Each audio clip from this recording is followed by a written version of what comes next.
لیکن وقت ایسا آیا کہ مکہ والوں نے حضور پاک صلی اللہ علیہ وسلم اور ان کے پورے خاندان کا بائیکاٹ کر دیا، سوشل بائیکاٹ۔ کیسا سوشل بائیکاٹ؟ وہ جگہ آج ہم دیکھ کر کے آئے، پہاڑیوں کے بیچ میں ایک گھاٹی ہے جس کو شعب ابی طالب کہتے ہیں۔ کسی بھی چیز کا ایک لیول ہوتا ہے۔ صبر کے متعلق اگر میں آپ کو کہوں، میں مکہ مکرمہ میں ابھی چند دن وہاں پر گزارا، تاریخی چیزیں دیکھنے کا شوق ہے، سیرت پڑھتے ہیں تو اس میں تطبیق دیتے ہیں، جا کر کے دیکھتے ہیں کن حالات سے حضور پاک صلی اللہ علیہ وسلم کو گزرنا ہوا۔ مکہ کا جو لوکیشن ہے وہ مکمل پہاڑیوں کے بیچ میں ہے، مکمل پہاڑیاں، اور خاص طور پر عرب کا علاقہ جس میں حضور پاک صلی اللہ علیہ وسلم کو اتارا گیا ہے، جغرافی کے اعتبار سے تقریباً صرف عرب میں 20 لاکھ پہاڑیاں ہیں۔ 20 لاکھ کا مطلب کیا ہوتا ہے؟ بہت بڑی تعداد ہے پہاڑوں کی، مسلسل، یعنی اگر آپ دیکھیں گے تو 100 200 کلومیٹر تک کنٹینیو پہاڑوں کا سلسلہ چلتا رہتا ہے، اور مکہ پورا پہاڑوں سے گھرا ہوا ہے۔ کچھ پہاڑوں کے نام تو آپ جانتے بھی ہوں گے، جبل ثور، جبل نور اور جبل ابو قبیس، یہ تمام جو پہاڑیاں ہیں کچھ کے نام ہیں، جبل صفا، جبل مروہ، یہ سب پہاڑ ہی تو ہیں۔ ان پہاڑوں کے بیچ میں مکہ آباد ہے۔ اب لوگوں کی طبیعت کیسی تھی؟ پتھروں کے بیچ رہتے رہتے وہاں کے لوگوں کے دل پتھر سے زیادہ سخت بھی تھے۔ آپ اندازہ کریں، نبی پاک صلی اللہ تعالیٰ علیہ وسلم جب مکہ مکرمہ میں پیدا ہوئے اور پیدائش سے لے کر آپ کی عمر مبارک 40 سال تک کی ہوئی، تب تک تو آپ نے اعلان نبوت نہیں فرمایا تھا، سب جانتے ہیں۔ کیوں؟ حضور پاک صلی اللہ تعالیٰ علیہ وسلم 40 سال تک ان کے درمیان جیتے رہے اپنے اخلاق و کردار کے ساتھ۔ ایسا نہیں ہے کہ کمپلیٹ نہیں ہوا تھا ابھی، معاذ اللہ رب العالمین کسی چیز میں نقص ہو، ہرگز نہیں، ہرگز نہیں۔ بلکہ میں آپ کو سیرت کے حوالے سے بتاؤں، جب نبی پاک صلی اللہ علیہ وسلم 9 مہینے کے تھے، 9 مہینے کے، دوڑنا شروع فرما چکے تھے، اور 1 سال کی عمر میں آپ تیر اندازی کرتے تھے، تیر اندازی کرتے تھے برابر نشانے پر، 1 سال کی عمر، اور 1.5 سال یا 2 سال کی عمر میں حضور پاک صلی اللہ علیہ وسلم گھڑ سواری بھی فرماتے، یعنی بہت فاسٹ گروتھ جس کو کہتے ہیں۔ اتنی کم عمری میں جو ذہانت، جو فطانت اور جو ایکٹیویٹیز نظر آتی ہیں وہ کسی عام میں انسان میں ہو ہی نہیں سکتی۔ تو جب رسول پاک صلی اللہ علیہ وسلم کو اتنی چھوٹی سی عمر میں اللہ تعالیٰ نے اتنے بڑے کمالات دے دیے تھے تو پھر اسلام کی دعوت شروع سے نہیں فرمائی؟ 7 سال کے 8 سال کے حضور پاک صلی اللہ علیہ وسلم ہو گئے ہوں اور اسلام کی طرف لوگوں کو بلانا شروع کیا ہو نہیں؟ 40 سال تک انتظار رہا ہے، 40 سال حضور نے ان کے درمیان گزارے۔ وجہ یہ تھی میرے عزیزو، دل اتنے سخت تھے وہاں پر، دل اتنے سخت تھے، اور برسوں کے زنگ لگے ہوئے بتوں کی پوجا میں، بتوں کے پیچھے لگے ہوئے، بہت سارے برائیوں میں، اس قدر آپ سنتے ہیں نا خالی، لیکن کچھ طبیعتیں ایسی سخت ہوتی ہیں جو پتھر سے زیادہ سخت ہوتی ہیں۔ ان کے درمیان حضور مبعوث فرما ہوئے۔ اب 40 سال تک نبی پاک صلی اللہ علیہ وسلم اپنے اخلاق و کردار سے ان کے سامنے ساری شخصیت کو منواتے رہے، پیش فرماتے رہے۔ 40 سال کے بعد جو مکہ والے کوئی ایک بھی آپ کی طرف انگلی نہیں اٹھاتا تھا، آپ کے اخلاق پر، آپ کے کردار پر، آپ کی سچائی پر، آپ کی امانت پر ایک آدمی بھی بول نہیں سکتا تھا، اس کے باوجود جب آپ نے اسلام کی دعوت پیش کی تو مجھے بتاؤ کیا جوک در جوک لوگ اسلام میں آ گئے؟ پورا مجمع، جس دن میرے آقا نے مکہ والوں کو بلایا تھا ایک میدان میں اور اعلان کیا تھا میں اللہ کا آخری نبی ہوں اور یہ دین اسلام ہے، یہ بتوں کی پوجا چھوڑ دو، معبودان باطل ہیں، جس نے تمہیں پیدا کیا اس کا سجدہ کرو، پورے مجمع میں لوگ ادھر ادھر کھجاتے ہوئے اٹھ گئے اور الٹی سیدھی باتیں کرتے چلے گئے۔ اس مجمع میں سوائے حیدر کرار علی مرتضیٰ کے کوئی نہیں تھا جو اسلام قبول کیا ہو۔ یعنی اس وقت تو آپ کی عمر مبارک 9 سال کی تھی حضرت علی کی۔ باقی مجمع میں اب میں آپ کو بتانا چاہتا ہوں کہ جس قوم کے سامنے حضور نے 40 سال اپنے اخلاق پیش کیے اور اس کے بعد جبکہ ایک عیب کہیں کسی کے سامنے نہیں ہے، یا کوئی انگلی نہیں اٹھا سکتا، اس کے باوجود کوئی ایک بھی دعوت قبول نہیں کرتا، تو اس کا مطلب دل کتنے سخت تھے، کس قدر سخت لوگ تھے. اور ایسے سخت لوگوں کے سامنے حضور پاک صلی اللہ علیہ وسلم کو اتارا گیا. یہ دنیا کا سب سے بڑا چیلنج تھا، سب سے بڑا چیلنج تھا. ان لوگوں کے دلوں کو موم کرنا، میں سمجھتا ہوں دنیا کے نہ کسرا اور قیصر کے اندر یہ طاقت تھی، نہ ہی سپر پاور کے اندر یہ طاقت تھی. چند ہی سالوں میں ان مکہ والوں کے دلوں کو موم کیا ہے میرے مصطفیٰ کریم کی ذات نے. یہ سب سے بڑا چیلنج جس کو ڈیل کیا ہے نبی پاک صلی اللہ علیہ وسلم. میاں آپ چھوٹے سے علاقے کو ڈیل کر کے بتا دیں، وہاں کے لوگوں کو منوا لیں، بہت مشکل مرحلہ ہوتا ہے. اور حضور پاک صلی اللہ علیہ وسلم، یہ بات میں کیوں کہہ رہا ہوں، حضور کی یہ تبلیغ اور یہ زندگی کی کیفیت ساری دنیا کے لیے آئیڈیل ہے، ساری دنیا کے لیے نمونہ عمل ہے. تم کتنے سخت لوگوں کے درمیان جیتے ہوں گے، مکہ کی طرح سخت دل لوگ تو ابھی ہیں نہیں تمہارے پاس. اگر تمہارا مقابلہ کسی سخت دل انسان سے ہوتا ہے اور گھبرا جاتے ہو تو دیکھو میرے مصطفیٰ کی ذات کو، وہ تمہارے لیے سب سے بہترین آئیڈیل ہے. انہوں نے کیسے فیس کیا، کیسے نبی پاک صلی اللہ علیہ وسلم نے مکہ والوں کے دلوں کو موم کیا ہے. عزیزان گرامی وقار، 40 سال کے بعد اس کے باوجود مصطفیٰ کریم صلی اللہ تعالیٰ علیہ وسلم مکہ میں جب تبلیغ شروع فرماتے، 13 سال تک مکہ میں رہے. اس دوران جو حالات ہوئے، کس قدر ستائے تھے ان لوگوں نے. جب اپنے ساتھیوں کو کوئی پریشان کرتا ہے تو دل میں بہت تکلیف ہوتی ہے. اگر آپ کی دوستی ہو کسی سے، آپ کے دوست کو پولیس گھسیٹتے ہوئے لے جائے، کیا آپ تماشا دیکھتے کھڑے رہیں گے؟ آپ بھی بہت بے چین ہو جائیں گے، بے قرار ہو جائیں گے. نبی پاک صلی اللہ تعالیٰ علیہ وسلم کے اصحاب کے ساتھ جو مکہ والوں نے کیا، بہت دردناک کیفیت ہے. خالی ہم جو ہے واقعات صرف بیان کرتے ہیں، اگر ریئل میں محسوس کر کے دیکھیں تو آپ کو اندازہ ہوگا کہ حضور کے سامنے حضرت عمار بن یاسر کو اور ان کی ماں حضرت سیدہ سمیہ کو جب نیزہ مار کر کے شرمگاہ پر شہید کر دیا گیا، خاتون کو، اسلام کی پہلی خاتون ہے. نبی پاک صلی اللہ تعالیٰ علیہ وسلم کے جانثار چند تھے، ان کو اس طرح مارا جا رہا تھا. حضرت بلال حبشی کے پیر میں رسی باندھ کر کے اوباش لڑکے پورے مکہ کی گلیوں میں کھینچتے تھے، ان کی پیٹھ چھل گئی تھی. اور میں نے آج بھی محسوس کیا ہے، حاجی جو ہمارے ساتھ جاتے ہیں، 2 منٹ صرف گن کر کے 2 منٹ میں کہتا ہوں، آج پکی سڑکیں بنی ہوئی ہیں، اپنی بس سے بغیر چپل کے صرف وہاں اتر کر کے دکھائیں دوپہر کے وقت، 48 ڈگری 50 ڈگری کی آج گرمی ہوتی وہاں پر. آپ 2 منٹ کھڑے ہو جائیں، میں بتا دوں گا آپ کے پیر پورے آبلے پڑ جائیں گے، چھالے پڑ جائیں گے. ہمارے خود پیروں میں جتنا تھوڑا بہت ہوگا، 1 منٹ بھی چھل لیے ہوں گے، پیروں کے اندر پورے چھالے پڑتے ہیں. اس قدر تپتی ہے آج بھی زمین، جبکہ آج سڑکیں بن گئی ہیں. اس وقت وہاں ریت ہوتی تھی، اور ریت آج بھی اس حالت میں ہے کہ آپ گوشت کو فائل پیپر میں ڈال کر کے اگر وہاں کی ریت میں رکھ دیں تو تھوڑی دیر میں پک کر کے باہر نکل جائے گا.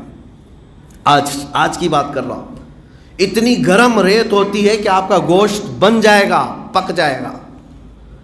اس ریت میں بلال حبشی کو ننگی پیٹھ سلایا جاتا تھا، ننگی پیٹھ سلایا جاتا تھا، جس کی وجہ سے ان کی پیٹھ کا گوشت گل چکا تھا. یہ حضور پاک صلی اللہ علیہ وسلم کے سامنے ہوتا تھا. سب حضور محسوس فرماتے تھے اپنے اصحاب کے. یہی تو کچھ صحابہ آ کر کے یہ پوچھ بھی لیے، کیا یا رسول اللہ ہم حق پر نہیں ہیں؟ حضور نے فرمایا کیوں نہیں، ہم حق پر ہیں. پھر کہا آپ کے اصحاب کو اتنی تکلیفیں دی جاتی ہیں، مدد کیوں نہیں آتی اللہ کی؟ نبی پاک صلی اللہ تعالیٰ علیہ وسلم نے اپنے مظلوم صحابہ سے یہ کہا تھا، انبیاء کو جو تکلیفیں پہنچی وہ تو ابھی تمہیں ہوئی نہیں، نبیوں کو تو آریوں سے چیر دیا گیا تھا. جس کا جتنا ایمان ہوتا ہے مولا اس کو اتنی آزمائش سے گزارتا ہے. حضور پاک صلی اللہ علیہ وسلم اپنے اصحاب سے فرماتے کہ صبر کرو، وقت تمہارا آئے گا، اس دور سے گزرو گے، امن آئے گا، اللہ کی رحمت آئے گی. اور مکہ کے وہ دن حضور ڈٹ کر کیسے کھڑے رہے ہوں گے. کبھی میں سیرت پڑھتا ہوں تو سوچتا ہوں ان اصحاب کے اوپر پہاڑ توڑے جا رہے تھے. حضور اس وقت بھی ثابت قدم تھے. اور پلس یہ کہ حضور کو سب سے زیادہ نبی پاک صلی اللہ علیہ وسلم کی مکہ مکرمہ میں کسی نے سپورٹنگ کی تھی تو ماں خدیجۃ الکبریٰ رضی اللہ تعالیٰ عنہ. مال سے، محبت سے، تعاون سے. حضور پاک صلی اللہ تعالیٰ علیہ وسلم کی شریک حیات ہی نہیں تھی بلکہ مکمل حضور پاک صلی اللہ تعالیٰ علیہ وسلم کی حمایت میں ہر وقت کھڑی رہتی تھی. لیکن وقت ایسا آیا کہ مکہ والوں نے حضور پاک صلی اللہ علیہ وسلم اور ان کے پورے خاندان کا بائیکاٹ کر دیا. Social boycott. کیسا سوشل بائیکاٹ؟ وہ جگہ آج ہم دیکھ کر کے آئے. پہاڑیوں کے بیچ میں ایک گھاٹی ہے جس کو شعب ابی طالب کہتے ہیں. نبی پاک صلی اللہ علیہ وسلم اور ان کے خاندان کو اس گھاٹی کے اندر محصور کر دیا گیا کہ آپ لوگ اس کے باہر نہیں آئیں. اور کھانا پانی ساری چیزیں بند. کوئی باہر والا ادھر اندر نہ آئے، اندر والے باہر نہ جائیں. سلام کلام بات چیت پورے مکہ کے خاندانوں سے ان کی بند کر کے رکھ دی گئی. اور یہ 2 دن 4 دن کی نہیں، 3 سال تک کے لیے تھا. اس گھاٹی کے اندر نبی پاک صلی اللہ علیہ وسلم 3 سال گزارے، جبکہ پتے کھائے اور چمڑے ابال کر کے کھائے. یہ وہ دن تھے. اور پھر بھی اسلام کی اس عظیم شاخوں کو کبھی میرے آقا صلی اللہ علیہ وسلم نے مرجھانے نہیں دیا. ثابت قدم کھڑے رہے. کیا بیک لے لیا کہ آپ سے دعوت نہیں دوں گا، آپ سے میں گوشہ نشین ہو جاؤں گا؟ ڈٹے رہے، کھڑے رہے. اسی لیے تو میں کہتا ہوں میرے عزیزو، اس سے بہترین آئیڈیل لا کر کے دکھاؤ. نبی پاک صلی اللہ علیہ وسلم ہر معاملے میں تمہارے لیے بہترین آئیڈیل ہے. ڈٹے رہنا، جمے رہنا. مصیبتوں کے بعد ایک دن تو سورج طلوع ہونا ہے. اور ان دنوں میں آپ کو بتاؤں، ان دنوں میں ماں خدیجۃ الکبریٰ کا انتقال ہوا ہے. اور حضور صلی اللہ علیہ وسلم کی اور اگر کوئی سب سے زیادہ حمایت کرتے تھے مکہ میں تو آپ کے چچا ابو طالب تھے. ان کا بھی انتقال اسی سال ہوا. جب اپنے گھر کے 2 عزیز لوگ انتقال کر جائیں حمایتی، وہ غم الگ ہے. حضرت خدیجۃ الکبریٰ کے انتقال کا غم تو میرے آقا کو بہت تھا. اپنی شریک حیات، اپنی ہمراز، اپنی لائف پارٹنر چھوڑ کر کے چلی جائے، بہت دکھ تھا نبی پاک صلی اللہ علیہ وسلم. اور پلس مکہ والوں کا یہ ظلم محصور کر کے رکھا ہے، بائیکاٹ ہے. اور پھر صحابہ کی تکلیف الگ ہے، کس کس کو فیس کرے.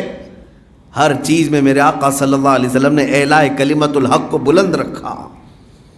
پھر وہ وقت آیا جب ہجرت کا دور ہوا. نبی پاک صلی اللہ علیہ وسلم حضرت ابو بکر کے ساتھ جو ہجرت فرمائے، کیا لے کر کے گئے تھے مکہ سے؟ گھر چھوڑنا معمولی بات نہیں ہے. ہجرت کرنا، آپ اندازہ کر کے دیکھ لیجئے، اپنا آبائی وطن کوئی چھوڑنا پڑے، آپ کو اندازہ ہوگا کہ ہجرت کتنا سخت معاملہ ہوتا ہے. اپنا بچپن کا ماحول، اپنے رشتہ دار، اپنے ماں باپ، اپنے بہت سارے لوگوں کو چھوڑ کر کسی دوسرے وطن جانا ہو، بڑی آزمائش کا وقت ہوتا ہے. نبی پاک صلی اللہ علیہ وسلم اس ہجرت کے موقع پر بھی ثابت قدم مدینہ طیبہ پہنچے. اب میں آپ کو بتاتا ہوں اولاد کا غم کیا ہوتا ہے. اولاد کا غم، جو کہ آج باپ ہیں یا کوئی ماں ہیں تو انہیں اندازہ ہوگا کہ بچوں کی تکلیف کس قدر اذیت ناک ہوتی ہے. میں محسوس کرتا ہوں کہ اگر ہمارے بچے کو ایک دن بخار بھی آ جائے تو رات بھر نیند نہیں آتی. اس کو تھپکیاں دیتے ہیں، کبھی ہوا دیتے ہیں، کبھی گولیاں دیتے ہیں، اور دوڑے دوڑے ڈاکٹر کے پاس لے کر کے بھاگتے پھرتے رہتے ہیں. ہم اپنی تکلیف تو سہ لیتے ہیں لیکن اولاد کی بہت مشکل ہے. ہر باپ کی یہ اور ہر ماں کے اندر یہ محبت اللہ نے ڈال رکھی ہے. میرا چھوٹا سا بچہ تھا، انگلی اس کی کٹ گئی تھی دروازے میں، اور ڈاکٹر نے جب ٹانکے لگانے شروع کیے تو ایسا لگ رہا تھا پورے جسم میں ہمارے ٹانکے لگ رہے ہو. بچے کا رونا ہم سے برداشت نہیں ہو پاتا. یہ اولاد کی تکلیف، ہم اپنے بچوں کی انگلی کٹ جائے یہ برداشت نہیں کر پاتے. نبی رحمت صلی اللہ علیہ وسلم کی اولاد حضرت عبداللہ پیدا ہوئے ہیں، گود میں حضور کے کھیلے اور اسی گود میں حضور کی انتقال کر گئے. اپنے ہاتھوں سے میرے آقا نے دفن کیا. دوسرے بیٹے حضرت قاسم پیدا ہوئے، نبی پاک کی گود میں کھیلے، انتقال کر گئے. میں صرف انگلی کٹنے کی بات نہیں کر رہا ہوں، دم توڑنے کی بات کر رہا ہوں. جب کسی کا بچہ اس کی آنکھوں کے سامنے انتقال کر جائے تو کتنا بڑا گہرا دکھ دے جاتا ہے بچہ.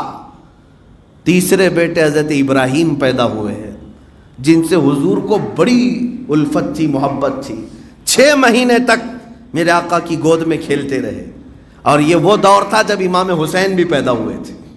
نبی پاک صلی اللہ علیہ وسلم امام حسین اور اپنے بیٹے حضرت ابراہیم دونوں کو گود میں بٹھاتے.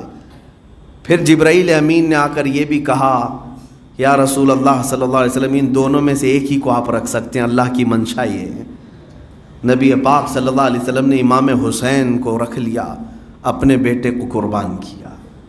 دوسرے ہی دن حضرت ابراہیم کا انتقال ہوا. 3 دن تک حضور کی آنکھوں سے صرف آنسو بہتے تھے، آواز نہیں آتی تھی. صحابہ کہتے ہیں آنسو ٹپکتے رہتے تھے.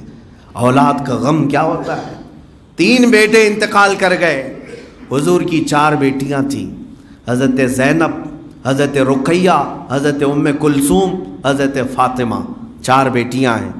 میں آپ کو بتاؤں یہ ہجرت کے بعد سب شادی شدہ ہو چکی تھیں. حضور پاک صلی اللہ علیہ وسلم جب مدینے آئے تو حضور پاک نے اپنی بڑی بیٹی کی شادی پہلے فرمائی تھی.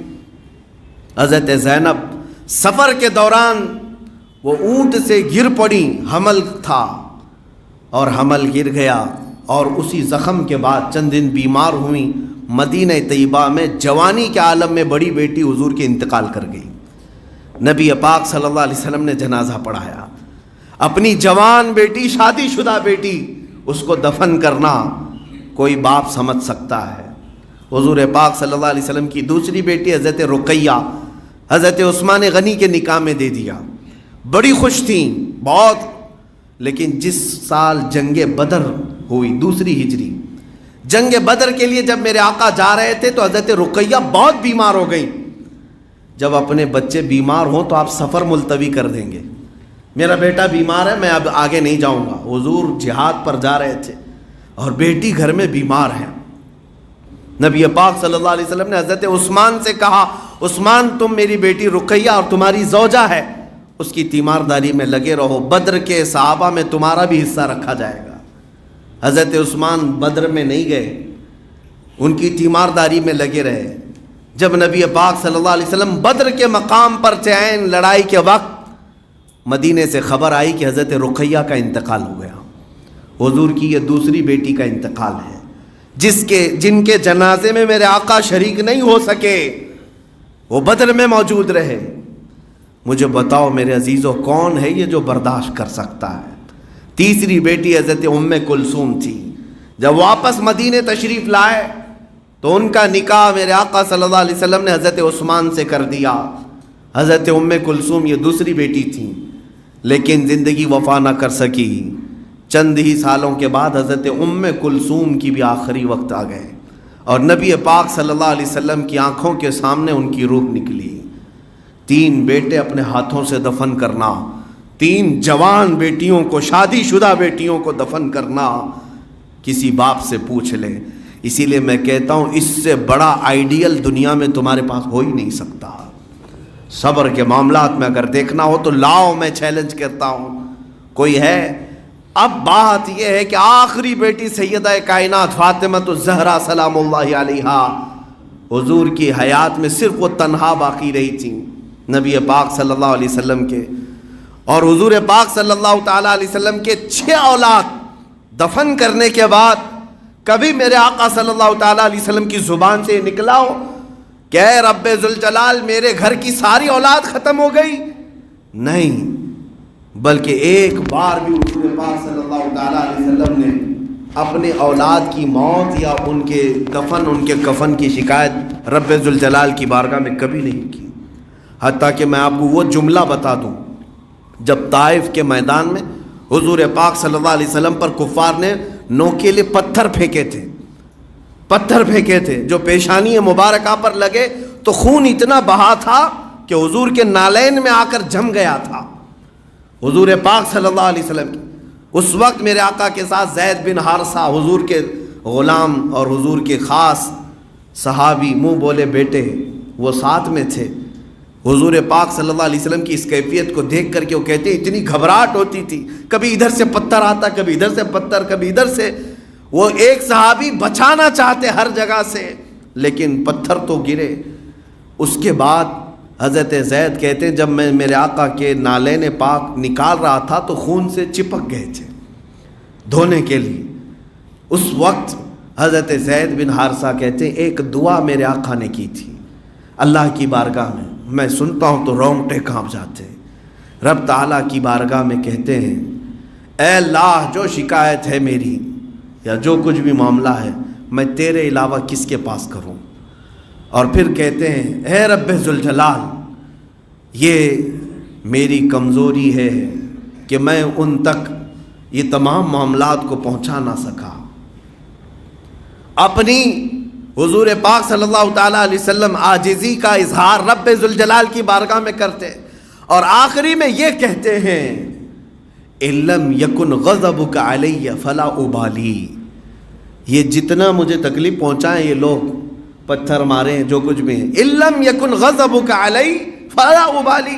اے رب اگر تیرا غضب نہیں ہے میرے اوپر تو پھر مجھے ان کی تکلیف کی کوئی پرواہ نہیں, بس تو ناراض نہ ہو. اتنی تکلیفیں اٹھانے کے بعد اللہ کی بارگاہ میں یہ کہیں کہ مولا اگر تو ناراض نہیں ہے تو مجھے ان کی تکلیف کی پرواہ نہیں ہے. یہ کمال کی استقامت, یہ کمال درجے کی ثابت قدمی ہے. اسی لیے قرآن نے کہا لقد کان لکم فی رسول اللہ اسوۃ حسنہ. اے لوگو بے شک تمہارے لیے رسول کی زندگی سب سے بہترین آئیڈیل ہے, سب سے بہترین نمونہ ہے. میں یہ بھی جانتا ہوں ساتھیوں کو کھونا کتنا بڑا مسئلہ ہوتا ہے.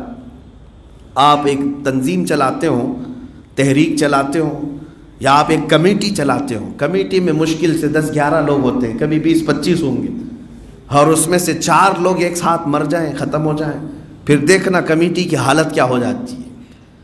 ایسا سوگ کا ماحول آ جائے گا, خزاں کا موسم چل پڑے گا. اگر کوئی تنظیم یا کوئی تحریک چل رہی ہے اس کے مین ارکان اگر اچانک انتقال کر جائیں تو وہ ٹھپ پڑ جائے گی, رک جائے گی. آپ کو پتہ ہے مدینہ طیبہ سے جب میرے آقا صلی اللہ علیہ وسلم احد کے میدان میں گئے تھے, احد کی لڑائی ایسی سخت ہو چکی تھی.